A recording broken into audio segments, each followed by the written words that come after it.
Hello दोस्तों, राधे राधे सभी को। आप सभी का स्वागत है इस क्लास में जिसमें हम लोग अंकित भाटी सर की बुक दिल्ली पुलिस जीएस को पढ़ रहे हैं।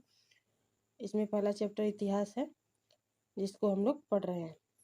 इसमें बहुत सारे क्वेश्चन हम लोग कर चुके हैं और इसके आगे के जो भी क्वेश्चन है उसको आज हम लोग करेंगे। इस क्लास का पहला क्वेश्चन है जो कि कल आप लोग को होमवर्क दिया गया था। तुगलक वंश के बाद किस वंश ने शासन किया? ऑप्शन है खिलजी वंश, लोधी वंश, सैयद वंश, मामलुक वंश। तो इसका सही आंसर हो जाएगा सैयद वंश। तुगलक वंश के बाद किस वंश का शासन चला? वो है सैयद वंश। तुगलक वंश के शासनकाल के बाद सैयद वंश ने 1414 से 1451 ईस्वी तक शासन किया। सैयद वंश के संस्थापक खिज्र खां था।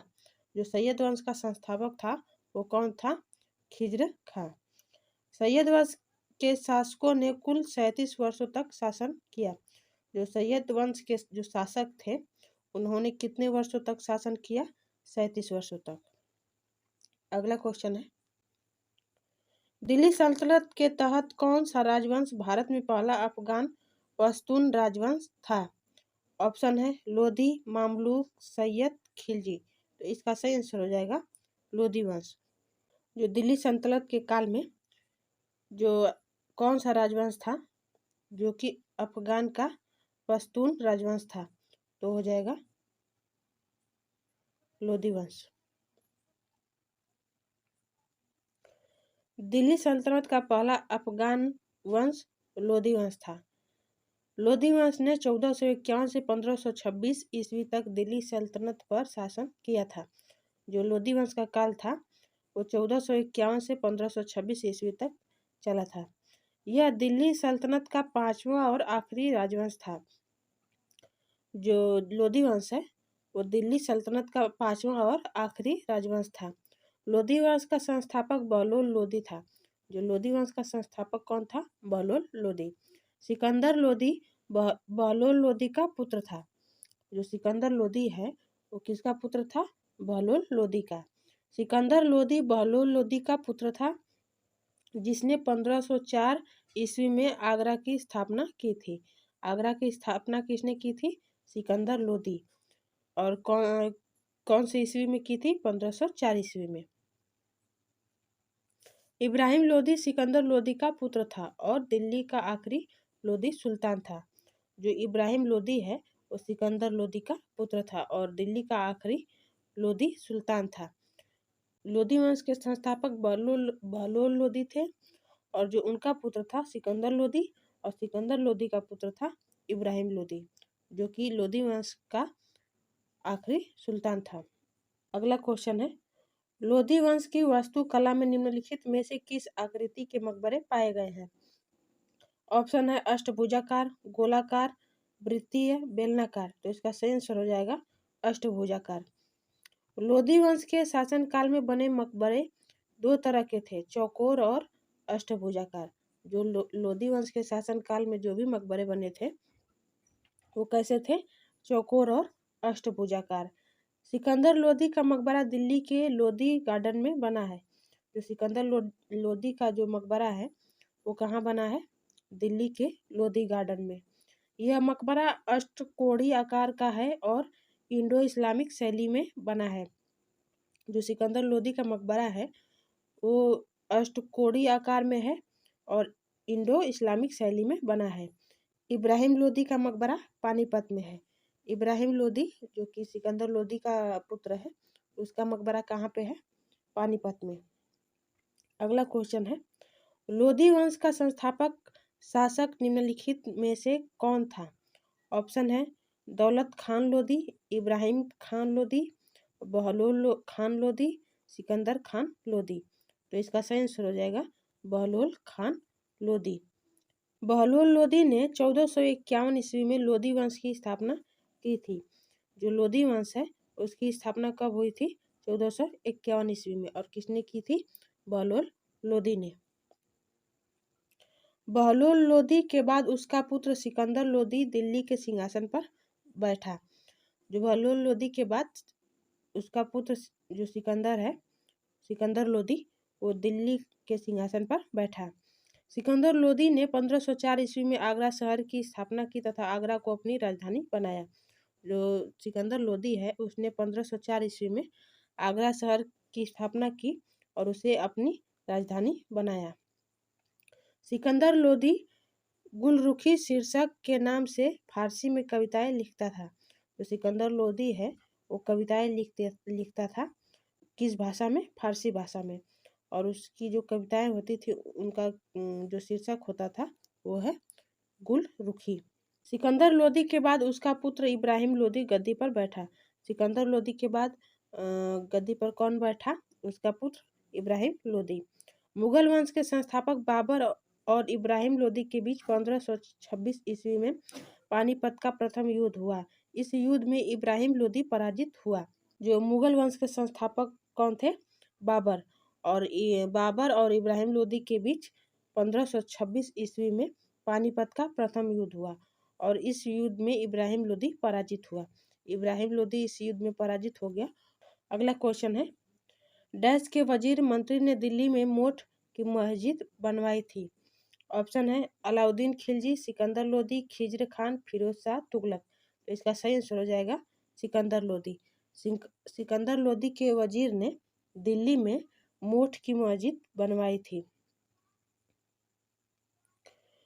मोठ की मस्जिद का निर्माण सिकंदर लोदी के शासनकाल के दौरान किया गया था। जो मोठ की मस्जिद है दिल्ली में, इसका निर्माण किसने करवाया था? सिकंदर लोदी के मंत्री ने, सिकंदर के शासनकाल में। मोठ की मस्जिद 1505 ईस्वी में वजीर मियाँ भुआ द्वारा बनाई गई थी, जो सुल्तान सिकंदर लोदी के शाही दरबार में एक प्रधानमंत्री थे। जो मोठ की मस्जिद है वो 1505 ईस्वी में बनाई गई थी। किसके द्वारा बनाई गई थी? जो सिकंदर लोदी के प्रधानमंत्री थे उनका नाम था वजीर मियाँ भुआ, उनके द्वारा बनवाया गया था। सिकंदर लोदी 1489-1517 ईस्वी तक रहा। सिकंदर लोदी के बचपन का नाम निजाम खां था। जो सिकंदर लोदी है उसके बचपन का नाम क्या था? निजाम खां। सिकंदर लोदी ने भूमि माप के लिए 39 अंगुल का पैमाना विकसित किया जिसे गज ए सिकंदरी कहा जाता है। सिकंदर लोदी ने जो भूमि का मापन करने के लिए उसने 39 अंगुल का पैमाना विकसित किया जिसे गज ए सिकंदरी कहा जाता है। अगला क्वेश्चन है, दिल्ली के निम्नलिखित में से किस लोकप्रिय सुल्तान ने अलाई दरवाजा का निर्माण किया था? ऑप्शन है फिरोज शाह तुगलक, अलाउद्दीन खिलजी, मोहम्मद बिन तुगलक और बलबन। तो इसका सही आंसर हो जाएगा अलाउद्दीन खिलजी। अलाउद्दीन खिलजी ने जो अलाई दरवाजा है इसका निर्माण करवाया था। अलाई दरवाजा का निर्माण अलाउद्दीन खिलजी ने करवाया था। उसने इसका निर्माण 1311 ईस्वी में कुव्वत उल इस्लाम मस्जिद के दक्षिण प्रवेश के द्वार के रूप में किया। अगला क्वेश्चन है, खिलजी वंश का संस्थापक कौन था? ऑप्शन है जलालुद्दीन खिलजी, अलाउद्दीन खिलजी, मलिक काफूर, मुबारक शाह खिलजी। खिलजी वंश का संस्थापक कौन था? सही आंसर हो जाएगा जलालुद्दीन खिलजी। जलालुद्दीन खिलजी 1290 से 1296 ईस्वी तक खिलजी वंश का संस्थापक रहा। जो जलालुद्दीन खिलजी है वो 1290 से 1296 तक खिलजी वंश का संस्थापक रहा। 1290 ईस्वी में कैकूबाद द्वारा निर्मित किलो खरी के महल में जलालुद्दीन ने अपना राज्याभिषेक कराया और दिल्ली का सुल्तान बना। जो 1290 ईस्वी में कैकूबाद द्वारा निर्मित किलो खरी, जो किलो खरी है वो किसके द्वारा निर्मित है? कैकूबाद के द्वारा। किलो खरी जो कि एक महल है, उसी महल में जलालुद्दीन ने अपना राज्याभिषेक करवाया था। अगला क्वेश्चन है, कुतुबुद्दीन ऐबक की मौत कौन सा खेल खेलते समय हुई? ऑप्शन है चौगान, शिकार, हाथी लड़ाई, शतरंज। तो इसका सही आंसर हो जाएगा चौगान। कुतुबुद्दीन ऐबक की मृत्यु 1210 ईस्वी में लाहौर में चौगान पोलो खेलते समय घोड़े से गिरने से हुई। जो कुतुबुद्दीन ऐबक है उसकी मृत्यु 1210 ईस्वी में लाहौर में चौगान यानी कि उसको एक चौगान खेल को पोलो खेल भी बोलते हैं, खेलते समय घोड़े से गिरने से उसकी मृत्यु हो गई। उसे लाहौर में ही दफनाया गया। जो कुतुबुद्दीन ऐबक है उसको कहाँ दफनाया गया? लाहौर में। कुतुबुद्दीन ऐबक की मृत्यु के बाद उसके पुत्र आराम शाह को शासक घोषित किया गया। कुतुबुद्दीन ऐबक की मृत्यु के बाद उसका जो पुत्र था आराम शाह, उसको अगला शासक घोषित कर दिया गया। अगला क्वेश्चन है, मध्यकालीन भारत में दीवान ए अर्ज किसे कहा जाता था? ऑप्शन है जासूसी विभाग, सैन्य विभाग, वित्त विभाग, सामाजिक कार्य विभाग। तो इसका सही आंसर हो जाएगा सैन्य विभाग। सैन्य विभाग को मध्यकाल में दीवान ए अर्ज कहा जाता था। दीवान ए अर्ज विभाग के प्रमुख को आरिज ए मुमालिक कहा जाता था। जो दीवान ए अर्ज विभाग है, जो कि सैन्य विभाग जिसको बोलते हैं मध्यकाल में, उसका जो प्रमुख होता था उसको आरिज ए मुमालिक कहा जाता था। इस विभाग की स्थापना गयासुद्दीन बलबन ने की थी और अलाउद्दीन खिलजी के समय इसका महत्व बढ़ गया। जो दीवान ए अर्ज विभाग है, इस विभाग की स्थापना किसने की थी? गयासुद्दीन बलबन ने, और अलाउद्दीन खिलजी के समय इस विभाग का महत्व बढ़ गया। इस विभाग द्वारा शाही पत्राचार का कार्य किया जाता था। इसका उपयोग सुल्तान की घोषणाओं और पत्रों के अनुबंध तैयार करने के लिए किया जाता था। इस विभाग के द्वारा जो शाही पत्राचार का कार्य किया जाता था और जो भी सुल्तान के घोषणा और पत्रों के जो भी अनुबंध होते थे उनको तैयार किया जाता था। इस विभाग का प्रमुख कार्य सैनिकों की भर्ती करना, सैनिकों और घोड़ों को रखना, रसद की व्यवस्था करना, सेना का निरीक्षण करना और सेना की सजावट की व्यवस्था करना था। इस विभाग का जो प्रमुख कार्य था वो सैनिकों की भर्ती करना, सैनिक और घोड़ों को रखना और रसद की व्यवस्था करना, सेना का निरीक्षण करना और सेना की सजावट करना इस दीवाने अर्ज व्यवस्था का कार्य था। अगला क्वेश्चन है, चित्तौड़ में विजय स्तंभ की स्थापना किसने की थी? ऑप्शन है राणा प्रताप, राणा कुंभा, राणा सांगा, राणा उदय। तो इसका सही आंसर हो जाएगा राणा कुंभा। जो चित्तौड़ में विजय स्तंभ है इसकी स्थापना किसने की थी? राणा कुंभा ने। चित्तौड़ में विजय स्तंभ की स्थापना मेवाड़ नरेश राणा कुंभा ने करवाई।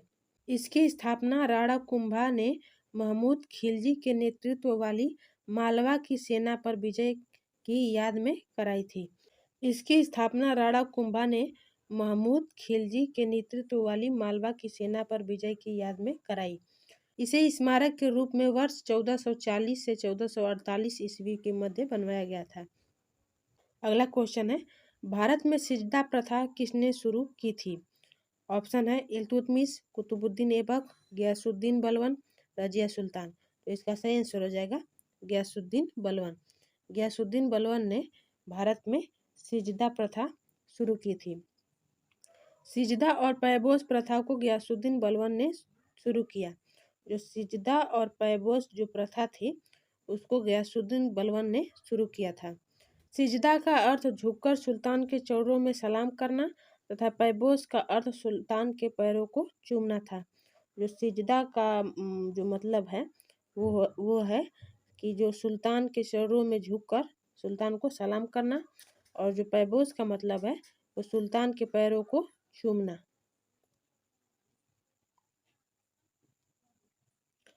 बलबन ने नौरोज उत्सव को प्रारंभ करवाया। जो नौरोज उत्सव है वो किसके द्वारा प्रारंभ हुआ था? बलबन के द्वारा। इसने लौ एवं रक्त नीति का पालन किया। बलबन ने लौ एवं रक्त नीति का पालन किया। बलबन का वास्तविक नाम बहाउद्दीन था। इसने तुर्कान ए चहलगानी का विनाश किया। जो बलबन है उसका वास्तविक नाम क्या था? बहाउद्दीन, और इसने तुर्कान ए चहलगानी का विनाश कर दिया। अगला क्वेश्चन है, 13वीं सदी में बख्तियार खिलजी ने बंगाल के किस राजा को पराजित किया था? ऑप्शन है महिपाल, लक्ष्मण सेन, शशांक, गृहवर्मन। तो इसका सही आंसर हो जाएगा लक्ष्मण सेन। बख्तियार खिलजी ने बंगाल के किस राजा को पराजित किया था? वो है लक्ष्मण सेन। 13वीं सदी में तुर्की शासक बख्तियार खिलजी ने बंगाल के शासक लक्ष्मण सेन को पराजित किया था। लक्ष्मण सेन बंगाल के सेन राजवंश के शासक थे। जो लक्ष्मण सेन है वो बंगाल के सेन राजवंश के शासक थे। बख्तियार खिलजी ने बिहार और बंगाल के विजित क्षेत्रों को एक प्रांत के रूप में संगठित किया। जो बख्तियार खिलजी है उसने बिहार और बंगाल के जो भी जीते हुए जो क्षेत्र थे उनको एक प्रांत के रूप में संगठित किया। प्रसिद्ध संस्कृत कवि जयदेव लक्ष्मण सेन के दरबारी कवि थे। जो प्रसिद्ध संस्कृत कवि जो जयदेव हैं वो लक्ष्मण सेन के दरबारी कवि थे। अगला क्वेश्चन है, फिरोज शाह तुगलक ने किस प्रसिद्ध शहर का गठन किया था? ऑप्शन है महमूदाबाद, बीदर, आगरा, हिसार। तो इसका सही आंसर हो जाएगा हिसार। फिरोज शाह तुगलक ने किस शहर का गठन किया था? वो हो जाएगा हिसार। फिरोज शाह तुगलक ने हिसार शहर का गठन किया था। फिरोज शाह तुगलक ने 4 नए कर लगाए थे। पहला कर है खराज, जो कि भूमि कर होता था। दूसरा है जजिया, जो कि धार्मिक कर और गैर मुस्लिम कर था। और तीसरा है जकात, जो कि संपत्ति कर था। और चौथा है खुम्स, जो कि युद्ध में लड़े गए माल पर कर था। फिरोज शाह तुगलक ने 2 नए सिक्के आधा और बिख चलाए। जो फिरोज शाह तुगलक है इसने 2 नए सिक्के चलाए थे। पहला है आधा और दूसरा है बिख। फिरोज शाह तुगलक अपनी राजधानी को सुशोभित करने के लिए 2 अशोक स्तंभ, एक टोपरा से दूसरा मेरठ से लाया था। जो फिरोज शाह तुगलक ने अपनी राजधानी को सुशोभित करने के लिए इसने 2 अशोक स्तंभ लाए थे। और जो पहला लाया था वो टोपरा से और जो दूसरा लाया था वो मेरठ से। फिरोज शाह तुगलक ने फिरोजपुर, फतेहाबाद और जौनपुर जैसे कई शहरों की स्थापना की थी। फिरोज शाह तुगलक ने जो शहर बसाए थे वो है फिरोजपुर, फतेहाबाद और जौनपुर जैसे कई शहर बसाए थे। अगला क्वेश्चन है, काकतीय राजवंश का अंत निम्नलिखित में से किसके द्वारा किया गया? ऑप्शन है गुप्त वंशों द्वारा, चालुक्यों द्वारा, चोलों द्वारा, दिल्ली सल्तनत द्वारा। तो इसका सही आंसर हो जाएगा दिल्ली सल्तनत द्वारा। जो काकतीय राजवंश है इसका अंत किस सल्तनत द्वारा हुआ? तो वो हो जाएगा दिल्ली सल्तनत द्वारा। काकतीय राजवंश को दिल्ली सल्तनत के कई हमलों का सामना करना पड़ा और अंत में वर्ष 1323 ईस्वी में यह वंश समाप्त हो गया। जो काकतीय राजवंश है उसको दिल्ली सल्तनत के कई हमले को सामना करना पड़ा और अंत में इसका 1323 ईस्वी में वंश समाप्त हो गया। अगला क्वेश्चन है, दिल्ली सल्तनत का सबसे अधिक विस्तार किसके शासनकाल में देखा गया? ऑप्शन है मोहम्मद बिन तुगलक, गयासुद्दीन बलबन, अलाउद्दीन खिलजी, सिकंदर लोदी। तो इसका सही आंसर हो जाएगा मोहम्मद बिन तुगलक। जो दिल्ली सल्तनत काल है उसका सबसे अधिक विस्तार किसके शासनकाल में देखा गया? तो वो है मोहम्मद बिन तुगलक। दिल्ली सल्तनत का सबसे अधिक विस्तार मोहम्मद बिन तुगलक के शासनकाल में देखा गया। मोहम्मद बिन तुगलक मध्यकालीन सभी सुल्तानों में सर्वाधिक शिक्षित, विद्वान एवं योग्य शासक था। इसने 26 वर्षों तक दिल्ली पर शासन किया। मोहम्मद बिन तुगलक है वो मध्यकाल के समय सभी सुल्तानों में सर्वाधिक शिक्षित, विद्वान एवं योग्य शासक था और इसने 26 वर्षों तक दिल्ली पर शासन किया। मोरक्को का यात्री इब्न बतूता मोहम्मद बिन तुगलक के शासनकाल में भारत आया, जिसने रेहला पुस्तक की रचना की। जो मोरक्को का यात्री था इब्न बतूता वो मोहम्मद बिन तुगलक के ही शासनकाल में भारत आया और इसने जो रेहला पुस्तक है उसकी रचना की। अगला क्वेश्चन है, फुतुहात ए फिरोज शाही में किसकी प्रशासनिक उपलब्धियों का विवरण दिया गया है? ऑप्शन है गुलबदन बेगम की, अबुल फजल की, जियाउद्दीन बर्नी की, फिरोज शाह तुगलक की। जो फुतुहात ए फिरोज शाही है उसमें किस प्रशासनिक उपलब्धि का विवरण दिया गया है? इसका सही आंसर हो जाएगा फिरोज शाह तुगलक की। फुतुहात ए फिरोज शाही में फिरोज शाह तुगलक की प्रशासनिक उपलब्धियों का विवरण दिया गया है। इसका लेखन स्वयं फिरोज शाह तुगलक ने किया था। उसने अपने शासनकाल में चांदी एवं तांबे के मिश्रण से निर्मित सिक्के चलाए थे, जिन्हें अद्धा एवं बिक कहा जाता था। अगला क्वेश्चन है, दिल्ली के प्रसिद्ध शहर सीरी का निर्माण निम्न में से किसने कराया? ऑप्शन है पृथ्वीराज चौहान, मोहम्मद बिन तुगलक, अलाउद्दीन खिलजी, फिरोज शाह तुगलक। तो इसका सही आंसर हो जाएगा अलाउद्दीन खिलजी। जो दिल्ली का प्रसिद्ध शहर है सीरी, इसका निर्माण किसने करवाया था? अलाउद्दीन खिलजी ने। दिल्ली के प्रसिद्ध शहर सीरी का निर्माण अलाउद्दीन खिलजी ने कराया था और यह किसी मुस्लिम शासक द्वारा बसाया गया पहला शहर था। जो दिल्ली का प्रसिद्ध शहर सीरी है वो अलाउद्दीन खिलजी ने उसका निर्माण करवाया था और यह किसी मुस्लिम शासक के द्वारा बसाया गया पहला शहर था। तुर्की लोगों की नकल करते हुए सीरी किले का निर्माण किया गया था।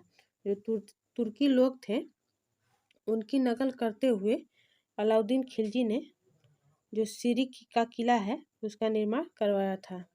अलाउद्दीन खिलजी ने दिल्ली और संपूर्ण भारत पर मंगोलों के आक्रमणों से बचाव के लिए सीरी के किले का निर्माण किया। जो कि दिल्ली का जो सीरी का किला था उसको अलाउद्दीन ने किस उद्देश्य से बनाया था? जो कि मंगोलों के आक्रमणों से बचने के लिए जो सीरी का किला उसका निर्माण करवाया था। अगला क्वेश्चन है, दिल्ली के निम्न सुल्तानों में से कौन अपनी बाजार नियंत्रण नीति के लिए जाना जाता है? ऑप्शन है कुतुबुद्दीन ऐबक, फिरोज शाह तुगलक, मोहम्मद बिन तुगलक, अलाउद्दीन खिलजी। तो इसका सही आंसर हो जाएगा अलाउद्दीन खिलजी, जो कि अपनी बाजार नियंत्रण नीति के लिए जाना जाता है। अलाउद्दीन खिलजी के आर्थिक सुधारों में सबसे प्रमुख सुधार था उसकी बाजार नियंत्रण नीति। जो अलाउद्दीन खिलजी है जो कि आर्थिक सुधारों में सबसे प्रमुख सुधार क्या था? उसका बाजार नियंत्रण नीति।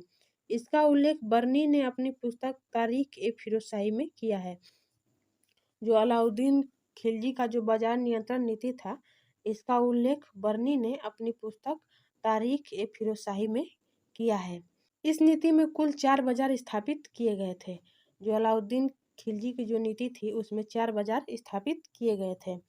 पहला है गल्ला बाजार जो कि अनाज मंडी के लिए, दूसरा सराय अदल जो कि कपड़ा बाजार के लिए, घोड़ों गुलामों तथा पशुओं का बाजार और सामान्य बाजार, ये 4 बाजार लगते थे।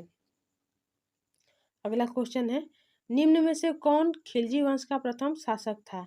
ऑप्शन है बलबन, मलिक काफूर, अलाउद्दीन खिलजी, जलालुद्दीन फिरोज खिलजी। तो इसका सही आंसर हो जाएगा जलालुद्दीन फिरोज खिलजी, जो कि खिलजी वंश का प्रथम शासक था। जलालुद्दीन फिरोज खिलजी ने अपना जीवन एक सैनिक के रूप में शुरू किया था। अपनी योग्यता के बल पर इसने सर ए जहादार शाही अंगरक्षक का पद प्राप्त किया तथा बाद में समाना का सूबेदार बना।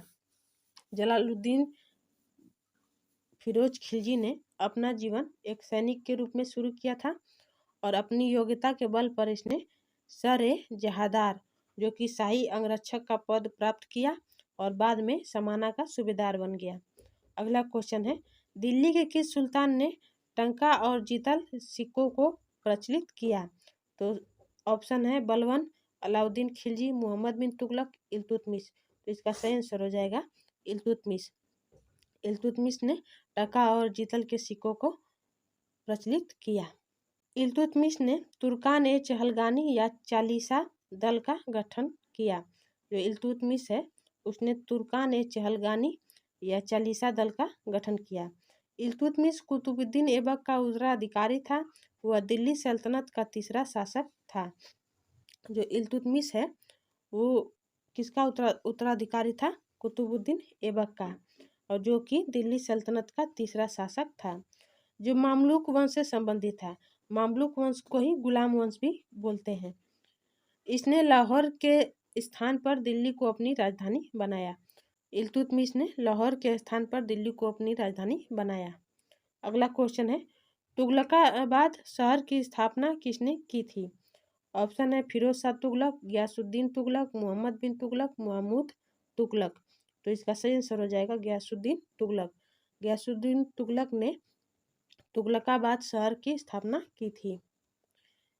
तुगलकाबाद शहर की स्थापना गियासुद्दीन तुगलक ने की थी। गियासुद्दीन तुगलक का शासनकाल 1320 ईस्वी से 1325 ईस्वी तक था। गियासुद्दीन तुगलक का जो शासनकाल था वो 1320 से 1325 ईस्वी तक था। तुगलकाबाद नगर की स्थापना दिल्ली के समीप स्थित पहाड़ियों पर की गई। इस नगर में रोमन शैली में निर्मित एक दुर्ग का निर्माण भी हुआ, जिसे 56 कोट के नाम से भी जाना जाता है। तुगलकाबाद जो नगर है, इसकी जो स्थापना हुई थी वो दिल्ली के समीप स्थित पहाड़ियों पर की गई थी और इस नगर में रोमन शैली से निर्मित एक दुर्ग बनवाया गया था और जिसको 56 कोट के नाम से भी जाना जाता था। अगला क्वेश्चन है, सुल्तान मोहम्मद बिन तुगलक ने अपनी राजधानी को दिल्ली से किस जगह स्थानांतरित करने का फैसला किया था? ऑप्शन है देवगिरी, आगरा, लाहौर, हैदराबाद। तो इसका सही आंसर हो जाएगा देवगिरी। जो सुल्तान मोहम्मद बिन तुगलक था, उसने अपनी राजधानी दिल्ली से किस जगह स्थानांतरित करने का फैसला किया था? वो है देवगिरी। मोहम्मद बिन तुगलक ने अपनी राजधानी को दिल्ली से देवगिरी में स्थानांतरित कर दिया और उसने देवगिरी का नाम परिवर्तित करके दौलताबाद कर दिया। मोहम्मद बिन तुगलक ने 1325 ईस्वी से 1351 ईस्वी तक दिल्ली पर शासन किया। यह अपने विभिन्न फैसलों के कारण विवादों में रहा। जो मोहम्मद बिन तुगलक है, उसने अपनी राजधानी जो कि दिल्ली से बदलकर देवगिरी में कर दिया और देवगिरी का नाम बदलकर उसने दौलताबाद कर दिया। जो मोहम्मद बिन तुगलक का जो शासनकाल है वो 1325 से 1351 ईस्वी तक रहा और वो उसने बहुत फैसले लिए जिसके कारण वह विवादों में रहा। मोहम्मद बिन तुगलक को राजधानी के स्थानांतरित होने का कारण मंगोलों के आक्रमण का भय था। जो मोहम्मद बिन तुगलक ने अपनी राजधानी दिल्ली से देवगिरी जो बदली थी, वो किस कारण बदली थी? मंगोलों के आक्रमण के डर से। इसलिए यह योजना असफल रही और राजधानी को बाद में फिर से दिल्ली स्थानांतरित कर दिया गया और जो इसने राजधानी बदलने की जो फैसला लिया था, यह योजना असफल हो गई और बाद में फिर से दिल्ली को ही राजधानी बनाना पड़ गया। अगला क्वेश्चन है, बीदर का किला भारत के किस राज्य में स्थित है? ऑप्शन है आंध्र प्रदेश, महाराष्ट्र, कर्नाटक, राजस्थान। तो इसका सही आंसर हो जाएगा कर्नाटक। जो बीदर का किला है वो किस राज्य में स्थित है? कर्नाटक में। बीदर किला भारत के कर्नाटक राज्य में बीदर शहर में स्थित है। जो बीदर का किला है वो भारत के कर्नाटक राज्य में बीदर शहर में स्थित है। इस किले का निर्माण अहमद शाह बहमन ने करवाया था। किले का जीर्णोद्धार 15वीं शताब्दी में सुल्तान अहमद शाह प्रथम द्वारा किया गया था। जो यह किला है बीदर का किला, इसका निर्माण किसने करवाया था? अहमद शाह बहमन ने। और इस किले का जो जीर्णोद्धार हुआ था वो 15वीं शताब्दी में किसने करवाया था? सुल्तान अहमद शाह प्रथम द्वारा किया गया था। इस किले के अंदर 30 से अधिक स्मारक है। जो बीदर का किला है इसके अंदर 30 से अधिक स्मारक है। वर्ष 2014 में यूनेस्को ने इसे विश्व विरासत स्थल बनाने के लिए अपनी स्थायी सूची में शामिल किया था। जो बीदर का किला है उसको वर्ष 2014 में जो यूनेस्को है इसने विश्व विरासत स्थल बनाने के लिए अपनी स्थायी सूची में शामिल किया था। अगला क्वेश्चन है, अहमदनगर के निजाम शाही राजवंश की स्थापना 1490 में किसने की थी? ऑप्शन है अलाउद्दीन बहमन शाह, मोहम्मद शाह प्रथम, ताजुद्दीन फिरोज शाह, मलिक अहमद निजाम उल मुल्क बहरी। तो इसका सही आंसर हो जाएगा मलिक अहमद निजाम उल मुल्क बहरी। अहमदनगर के निजाम शाही राजवंश की स्थापना मलिक अहमद निजाम शाह ने की थी। मलिक अहमद का प्रारंभिक मुख्यालय जुन्नर शहर में था। जो मलिक अहमद का जो प्रारंभिक मुख्यालय है वो कहाँ था? जुन्नर शहर में। मलिक अहमद ने 1494 ईस्वी में नए शहर अहमदनगर की स्थापना की थी। मलिक मोहम्मद ने 1494 ईस्वी में जो नया शहर अहमदनगर है इसकी स्थापना की थी। अगला क्वेश्चन है, दक्षिण भारत में बहमनी साम्राज्य की स्थापना के समय निम्नलिखित में से दिल्ली सल्तनत का सुल्तान कौन था? जब दक्षिण भारत में बहमनी साम्राज्य की स्थापना हुई थी उस समय दिल्ली सल्तनत में सुल्तान कौन था? ऑप्शन है अलाउद्दीन खिलजी, इब्राहिम लोदी, मोहम्मद बिन तुगलक, शमसुद्दीन इल्तुतमिश। तो इसका सही आंसर हो जाएगा मोहम्मद बिन तुगलक। मोहम्मद बिन तुगलक जो कि बहमनी साम्राज्य की स्थापना के समय दिल्ली सल्तनत का सुल्तान था। जब बहमनी साम्राज्य की स्थापना हुई थी तब दिल्ली सल्तनत पर मोहम्मद बिन तुगलक 1325 से 1351 ईस्वी का शासन था। जब बहमनी साम्राज्य की स्थापना हुई थी उस समय दिल्ली सल्तनत पर मोहम्मद बिन तुगलक का शासन काल था।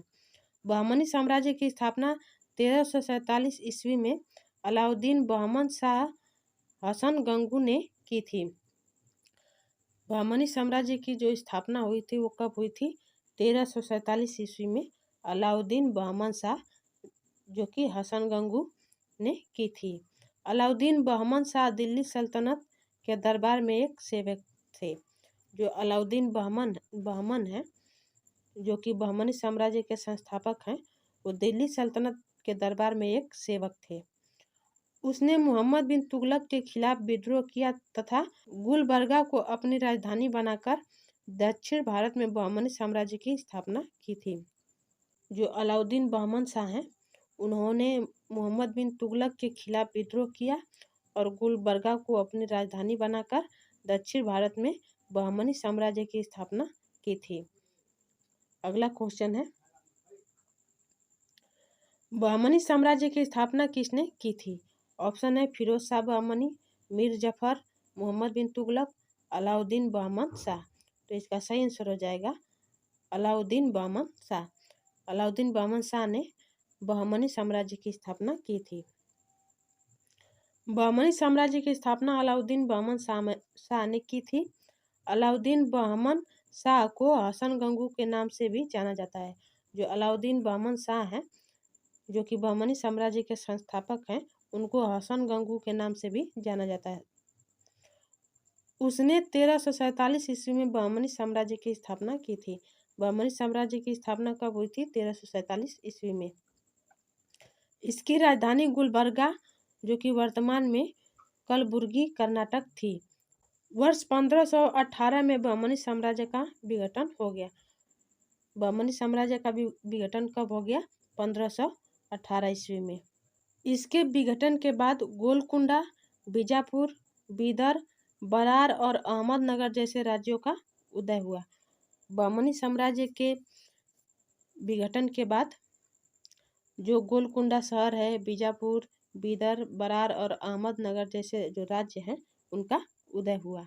अगला क्वेश्चन है, निम्नलिखित में से कौन सा शहर विजयनगर साम्राज्य की राजधानी था? ऑप्शन है चौसा, चंपानेर, चंद्रगिरी, चुनार। तो इसका सही आंसर हो जाएगा चंद्रगिरी।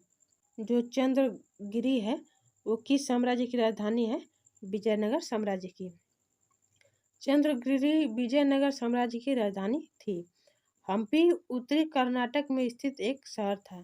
जो हम्पी है वो कर्नाटक शहर में स्थित है। हम्पी तुंगभद्रा नदी के तट पर स्थित है। जो हम्पी है कर्नाटक में वो तुंगभद्रा नदी के तट पर स्थित है।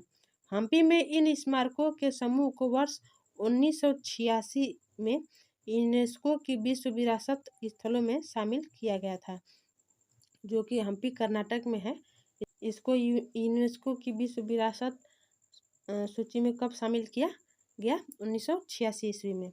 अगला क्वेश्चन है, निम्नलिखित में से किस राजा ने विजयनगर के पास नागलापुरम नामक एक उपनगरीय बस्ती की स्थापना की थी? ऑप्शन है राजेंद्र प्रथम, कृष्णदेव राय, राजराजा चोल, देवराय सेकेंड। तो इसका सही आंसर हो जाएगा कृष्णदेव राय।